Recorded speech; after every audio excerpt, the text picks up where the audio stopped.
निमित्ताने भावपूर्ण आदरांजली व्यक्त करायची। सर्व कार्यकर्त्यांना विनंती आहे, बैठकीची व्यवस्था झालेली आहे, आपण सर्वांनी त्या ठिकाणी स्थानापन्न व्हायचं। आज दादा आपल्यातून निघून गेले, पण खऱ्या अर्थानं आपलं काहीतरी राहिलंय, आपलं काहीतरी चुकलंय अशा भावनेतूनच प्रत्येक मंत्री आणि पुणे जिल्ह्याचे पालकमंत्री आदरणीय स्वर्गीय दादा, खरं तर मी राजकारणात आत्ता आले। तुमचे भाऊ जेव्हा राजकारणात येण्याआधी तुमचे भाऊ जेव्हा कुठलेही प्रस्ताव वगैरे दादांकडे घेऊन जायचे तेव्हा मी जायचे त्यांच्याबरोबर। आपण मुंबईला आलेलो आहोत आणि 4 वाजता उठून जायचो। एकदा मी हट्ट केला होता मला यायचंय दादांच्या घरी, मी गेले होते तेव्हा 6, मला असं वाटलं कोणी नसेल, आम्ही असेल, आमचं पटकन होईल, पण 6 वाजता एवढी गर्दी होती, पण तरीही दादाने आम्हाला आत घेतलं आणि पहिला प्रश्न असा विचारला, म्हणजे माझ्या कानामध्ये अजून तो आवाज घुमतो, अरे सची तू तो उपाशी राहतो, तिला तरी खायला दे, तो कानामध्ये अजून आवाज घुमतो, टोचतंय ते की आपल्याबरोबर आता दादा नाहीये। आपण आपली अवस्था बघतो, सुनीत्रा वहिनीची कधी अवस्था आपण जाणून घेण्याचा प्रयत्न केला का? खरं हे घरच्यासारखे संबंध होते। खरं आमचं आणि तुमच्या भाऊचं दुर्दैव की आम्ही अखेरचा सलाम दादांना देऊ नाही शकलो, कारण दादा नेहमी कामाला प्राधान्य देत होतो आणि आता आमचा धर्म हेच आहे की आपला प्रचार जास्तीत जास्त हो, म्हणून आम्ही गेलो नाही। पण मला या निमित्ताने सगळ्यांना हेच विनंती करायची आहे की ज्या राष्ट्रवादी पक्षाला दादांनी उंचावरती ठेवलेला आहे, आता आपलं काम आहे ते की त्या उंचापेक्षा जास्त उंच आपण घेऊन जायचं आणि हीच खरी श्रद्धांजली दादांना। एवढं बोलून 2 शब्द माझे थांबवते। धन्यवाद। यानंतर मी मान्य सभापती शिवाजीराव लोंढे साहेब यांना विनंती करतो, आपण या निमित्ताने आपलं मनोगत व्यक्त करायचं। महाराष्ट्र राज्याचे उपमुख्यमंत्री राष्ट्रवादी काँग्रेस पक्षाचे बोलता येईल की नाही माहीत, पण महाराष्ट्र राज्याचे उपमुख्यमंत्री आणि खऱ्या अर्थाने लाडक्या बहिणीचं नेतृत्व आज आपण सर्वजण पाहताय की खऱ्या अर्थाने आरक्षण असताना जर जे बळ दिलं असेल तर ते अजितदादांनी आमच्यासारख्यांना दिलेलं आहे आणि एक अध्यक्ष म्हणून राष्ट्रवादीचं काम करत असताना आम्हाला एक मोठा आधार दादांचा होता, जणू काही आमचा भाऊच आमच्या सोबत आहे अशी भावना या ठिकाणी आमची होती। पंचायत समितीला सभापती म्हणून काम करत असताना ज्यावेळी पंचायत समिती असेल, जिल्हा परिषद असेल, ह्या ठिकाणी काम करत असताना अनेक वेळा त्या दादांच्या मीटिंग अटेंड करण्याचा आम्हाला योग आला। खऱ्या अर्थाने प्रशासक म्हणून काम कसं असावं आणि त्या ठिकाणी खरं तर त्यांचा हात प्रशासन सांभाळताना कोणीच धरू शकत नाही असा एक मोठा अनुभव आम्हा सगळ्यांना त्या ठिकाणी होता। आज खऱ्या अर्थाने पुणे जिल्ह्यावर असणारं प्रेम आणि जिल्हा सुधारण्याचं काम जर जे कोणी केलं असेल तर ते दादांनी केलं। ह्या महिलांच्या वतीने खरोखर आज मी दादांना सलाम करते की कालपासून कुठल्याही गोष्टीत तो प्रचार असेल किंवा पुढे जाण्याचा जो आमचा या ठिकाणी निर्णय आहे, आम्ही कसं पुढे जाऊ असा मोठा प्रश्न आमच्या पुढे या ठिकाणी आहे। पूर्ण हातपाय आमचे गळून गेले। जास्त न बोलता मी सर्वांच्या वतीने दादांना भावपूर्ण आदरांजली अर्पण करते। धन्यवाद। धन्यवाद ताई। ते नामदार अजितदादा पवार साहेब आज त्यांच्या अनुपस्थितीत आपल्याला येत्या काही दिवसात त्या जिल्हा परिषदेमध्ये दादांचीच मक्तेदारी ठेवायची या ईर्षेने आपल्याला या सगळ्या राज्याचे उपमुख्यमंत्री माननीय अजितदादा पवार यांना माझ्याकडून व माझ्या खिल्लारी परिवाराकडून खूप श्रद्धांजली. लाडक्या बहिणींचं लाडका भाऊ आज निघून गेलाय. हे दुःख न समजण्या पलीकडचे आणि न सहन करण्याच्या पलीकडचे. आदरणीय शरदचंद्रजी पवार साहेब, आदरणीय अजितदादा नामदार वळसे पाटील साहेब यांच्या पावलावर पाऊल ठेवून चालणारे आपण सर्व कार्यकर्ते. वेळ अडचणीची आहे, वेळ भावनेची आहे. जे घडायला नको होतं ते घडून गेलं. आपण प्रत्येक जण आयुष्यामध्ये आठवणीमध्ये अजितदादांचाच राहणार आहोत. परंतु एक गोष्ट महत्वाची आहे, राष्ट्रवादी काँग्रेस पक्ष हा अजितदादांना शाहू फुले आंबेडकरांचा अभिप्रेत असणारा पक्ष होता.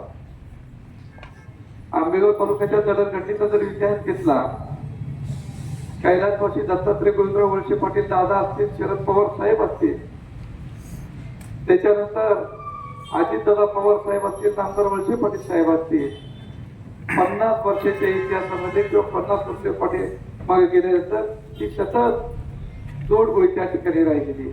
आणि आपण सारी मंडळी या दोन्ही घराण्याच्या पाठीमाग पवार साहेब, पवार घराणं आणि वळसे पाटील घराणं या घराच्या पाठीमागे त्या ठिकाणी राहिलेले आहे. वेगळ्या पद्धतीनं या ठिकाणी सांगितले.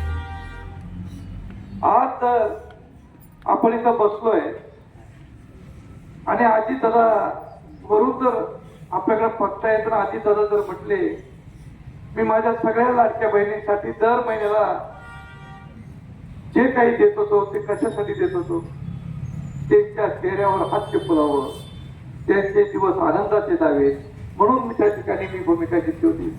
ठीक आहे, खऱ्या अर्थानं ह्या महाराष्ट्रातली, या आंबेगाव तालुक्यातली, ही जिल्हा परिषद गटातली सगळ्यात जास्त दुःखी पोहोचणारी असेल तर अजितदादाची लाडकी बहीण आज दुःखी झालेली आहे. आज काय बोलायचं सुचत नाही. मागच्या गुरुवारी सकाळी 7:55 मला विकास पाटलांचा फोन आला. म्हणजे दादांना तुमची 2 मिनिटं बोलायचं. आता तिकडून बोलण्यापेक्षा काय चाललंय, तुला काय नाही आता प्रचार चाला, छाननीला निघाला. म्हणजे तू व्यवस्थित चाललंय ना? म्हटलं हा व्यवस्थित चाललंय त्या ठिकाणी. म्हटले तुलसीला सांग मी सभा घ्यायला कळमला येणार आहे, काळजी करायचं कारण नाही. त्यावेळेस मी आवडती एक सभा घ्यायला तुमच्या आंबेगाव तालुक्यात येणार आहे आणि मी दिलीपरावांना आग्रह करणार की ती सभा कळम या ठिकाणी काही घ्यायची. त्यामुळे परवा दिवशी 4:15 वाजता मी विनायक चव्हाण जे मंत्र्यांचा असतं त्यांना फोन केला. म्हटलं दादांशी बोलायचं की आमची सभेची वेळ तरी काय देतो ते म्हणजे 10 मिनिटात दादांना जोडून देतो. त्यांनी त्या ठिकाणी दादांना फोन जोडायचा प्रयत्न केला, पण माझंच नशीब खराब होतं की मी राजनीतीच्या भागात असल्यामुळे माझ्या टप्प्यामध्ये त्या ठिकाणी मोबाईलची रेंज नव्हती. नाहीतर त्या दिवशीचा संवाद माझा दादांशी 100% त्या ठिकाणी झाला. माझ्या आयुष्याच्या जडणघडणीमध्ये जी काय प्रमुख मंडळी माननीय नामदार दिलीपरावजी वळसे पाटील साहेब असतील त्यांच्याच माध्यमातून मी खरं अजितदादांपाशी जोडले गेलो. पण दादा म्हणजे कामाचा माणूस. सकाळी 6 वाजता दादा आवरून खुर्शीत बसायचे. मी सकाळी 6 वाजता सुद्धा दादांच्या घरामध्ये 100-200 लोक कामाची काठी त्या ठिकाणी घेऊन आलेले जाते. आज दादा आपल्यात नाही, ती भावनाच मनाला अजून पटत नाही. जे काय असेल ते रोखतो, होणार असेल हो म्हणून सांगणार, नसेल होणार तर तोंडावर सांगा बाबा हे होणं शक्य नाही. आज बोलावं तितकं कमी आहे. जसं प्रमोद शेट्टी सांगितलं की राष्ट्रवादी काँग्रेस पक्ष ही अजितदादांची विचारधारा, ही विचारधारा घेऊनच आपल्याला सगळ्यांना पुढे जायचं. जसं सतीश म्हणाला की सेनापती जरी धारातीर्थी पडलेला असेल तरी आपलं सगळं सैन्यावरती आता जबाबदारीच्या ठिकाणी आलेली. आणि खरं तर ही शोकसभा आहे. शोकसभेमध्ये राजकीय काही बोलावं नाही. आपण सर्वजण दादांच्या प्रेमासाठी या ठिकाणी आणलं, पण आपण सगळीच जण दादांचे शिलेदार म्हणून या ठिकाणी वावरतो. त्यामुळं दादांचा विचार आपल्याला समाजाच्या शेवटच्या घटकापर्यंत त्या ठिकाणी घेऊन जायचा आहे. आणि दादांचा विचार प्रत्येकाच्या मनामध्ये रुजून दादांच्या विचाराची जिल्हा परिषद पंचायत समिती या पुणे जिल्ह्यामध्ये आणायची, तेवढीच फक्त आजच्या दिवसात जर आपण सर्वांनी निर्धार केला तर तीच खऱ्या अर्थाने आदरणीय दादांना भावपूर्ण श्रद्धांजली ठरेल असं मला या ठिकाणी वाटतं. भाषणात त्यांचं बोलणं असेल, त्यांचं मिश्किल बोलणं असायचं. टीका टिप्पणी जरी असली, टीका टिप्पणी केल्यावरती सुद्धा ते म्हणायचे की गमतीचा भाग सोडून द्या आणि संपूर्ण भाषण ऐकावं, अशा पद्धतीने अजितदादांचं भाषण असायचं. कामकाज म्हटलं तर प्रशासनावरती असणारी पकड, आपल्या पश्चिम महाराष्ट्रातील असा एकमेव नेता की ज्याची प्रशासनावरती पकड होती. अजितदादा म्हटले वेळेचे पक्के होते आणि दादा आज आपल्याला अवेळी सोडून गेले. वेळेचे पक्के म्हणजे ज्या टाइम दिला त्या टायमाला दादा त्या ठिकाणी उपस्थित राहत होते. आपल्या सर्वांना ही गोष्ट त्यांच्याकडून नक्की शिकण्यासारखी आहे की वेळ आणि वेळेचं महत्व. मी जास्ती काही बोलणार नाही, परंतु दादा तुम्ही गेले, आम्हाला असे सोडून जायला नको होते. आज महाराष्ट्र राज्याची धुरा तुम्ही आम्हाला पोरगं केलं. मी या ठिकाणी हेच सांगेन, मी आंबेगाव तालुका शिवसेना प्रमुख, तसेच उद्धव बाळासाहेब ठाकरे शिवसेना, तसेच ग्रामपंचायत कळम आदरणीय सरपंच उषाताई कानडे आणि सर्व समस्त ग्रामस्थ यांच्या वतीने मी दादांना भावपूर्ण श्रद्धांजली या ठिकाणी अर्पण करतो आणि थांबतो. धन्यवाद. पण माणूस मात्र कामाचा. महाराष्ट्राचा कर्तबगार नेता, दमदार, सूर्याप्रमाणे तेजस्वी, बोले तैसा चाले त्याची वंदावी पावले, हे ज्यांच्याकडे पाहून जाणवत होतं असा तेजस्वी तळपता सूर्य काल क्षितिजाच्या पल्याड गेला. तो परतून येणार नाही याची जाण तुम्हा आम्हाला आहे. आज सर्वपक्षीय मेळावा होत असताना एक शासकीय कर्मचारी गुरुजी म्हणून सुद्धा या ठिकाणी साने गुरुजी कदमांचा अध्यक्ष ज्ञानलक्ष्मी प्रतिष्ठानचा संस्थापक म्हणून तुमच्या समोर व्यक्त होत आहे. महाराष्ट्र राज्याचे कर्तृत्ववान उपमुख्यमंत्री माननीय नामदार श्री अजितदादा आशाताई अनंतराव पवार या भूमीला पडलेले एक महान स्वप्न काल काळाच्या पडद्याआड गेलं. अजितदादांनी सहकार क्षेत्रातून सुरुवात केली, कारखान्याचे संचालक झाले आणि ज्याचा संबंध ग्रामपंचायतशी येतो, सहकाराशी येतो, तो कर्तृत्वाने मोठं झाल्याशिवाय राहत नाही. अजितदादा असं व्यक्तिमत्व होतं, आई वडिलांचे संस्कार असतील, पण खऱ्या अर्थाने या देशाला लाभलेले थोर नेतृत्व म्हणजे आदरणीय शरदचंद्रजी पवार साहेब. जोपर्यंत माझ्या राज्यातील शेतकरी आणि शेतीचा विकास होणार नाही, बळीराजाला समाधान लाभणार नाही, तोपर्यंत खऱ्या अर्थाने देशाचा विकास होणार नाही. ही शिकवण देणारे पवार साहेबांच्या मुशीतून तयार झालेलं अष्टपैलू नेतृत्व म्हणजेच अजितदादा अनंतराव पवार. सर्वांना सोडून आपल्या सर्वांचा लाडका आणि हक्काचा दादा अजितदादा पवार साहेब, महाराष्ट्र राज्याचे उपमुख्यमंत्री, आपल्या सर्वांना त्या ठिकाणी सोडून गेले.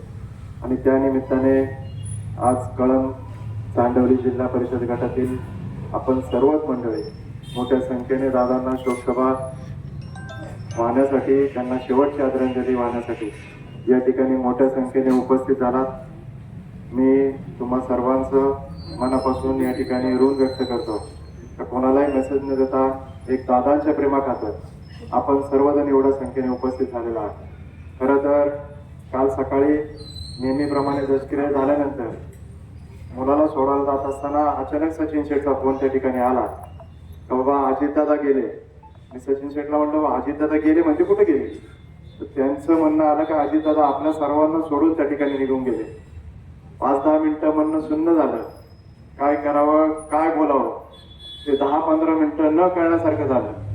बातम्या बघितल्या, बातम्यांमध्ये वाचलं, बरेच जणांचे फोन त्या ठिकाणी आले आणि आपल्या सर्वांना न पसणारी, आपल्या सर्वांना न पेलवणारी गोष्ट त्या ठिकाणी घडली. अजितदादा आपल्या सर्वांना त्या ठिकाणी सोडून निघून गेले.